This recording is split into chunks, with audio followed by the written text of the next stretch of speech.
வணக்கம். உண்மை செய்திகளுக்கு உங்களை வரவேற்கிறோம். நெல்லை வண்ணார்பேட்டையில் அருள்மிகு ஸ்ரீ பேராத்து செல்வியம்மன் திருக்கோவிலில் வைத்து ஸ்ரீ பாலசாஸ்தா ஐயப்ப பக்தர்கள் நடத்திய 26வது ஆண்டு பூக்குழி திருவிழா வெகு சிறப்பாக நடைபெற்றது. 13/12/2025 தேதியன்று அருள்மிகு ஸ்ரீ பேராத்து செல்வியம்மன் திருக்கோவிலில் தெய்வ திரு VSJ குமார் குருசாமியின் நல்லாசியுடன் பரம்பரை தக்கார் ஞானமணி அம்பாள் சத்திரம் KA வேலப்ப முதலியார் தலைமையில் திருக்காப்பு கட்டுதல் நிகழ்ச்சி நடைபெற்றது. 20/12/2025 தேதியன்று பூக்குழி திருவிழாவை முன்னிட்டு காலை 4 மணி முதல் கணபதி ஹோமம், விளக்கு பூஜை, ஏகதின லட்சார்ச்சனை, முளைப்பாரி, பால்குடம், பட்டு எடுத்து வருதல் நிகழ்ச்சி நடைபெற்றது. இதில் ஏராளமானோர் கலந்து கொண்டனர். கலந்து கொண்ட அனைவருக்கும் அன்னதானம் வழங்கப்பட்டது.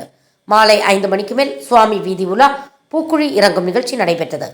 இரவு ஐயப்ப பக்தர்களின் கன்னி பூஜை நடைபெற்றது. இதில் ஏராளமானோர் கலந்து கொண்டனர். கலந்து கொண்ட அனைவருக்கும் பிரசாதம் வழங்கப்பட்டது.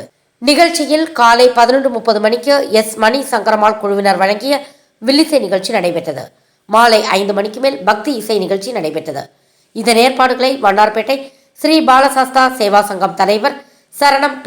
சண்முகையா பாண்டியன் மற்றும் ஸ்ரீ பேராத்து செல்வியம்மன் பக்தர்கள் குழு, ஸ்ரீ பாலசாஸ்தா ஐயப்ப பக்தர்கள் குழு மற்றும் வண்ணை ஊர் பொதுமக்கள் செய்திருந்தார்கள். என்ன பேரு வைக்க வேணும், ஏது பேரு வைக்க வேணும் என்று இருவேரும் கலந்துரையாடுகிறார்கள். மகாராஜா சொல்றார், என்னுடைய அப்பா வழி பேர் பேச வைத்தாயே என் கருணை கடலே மணிகண்டா, உனக்கு நான் என்றென்றைக்கும் கடமைப்பட்டிருக்கிறேன் அப்பா. ஆனந்த மகிழ்ச்சி கொண்டா வாய் பேசாத பிள்ளையை பேச வைத்தார் மணிகண்டன்.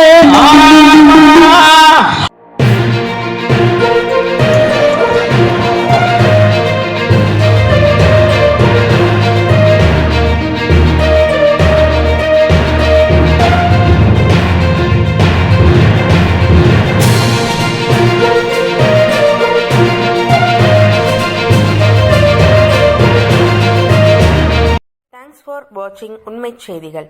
நெல்லை செய்திகளை உடனுக்குடன் தெரிந்து கொள்ள சேனலை சப்ஸ்கிரைப் பண்ணுங்க, லைக் பண்ணுங்க, ஷேர் பண்ணுங்க.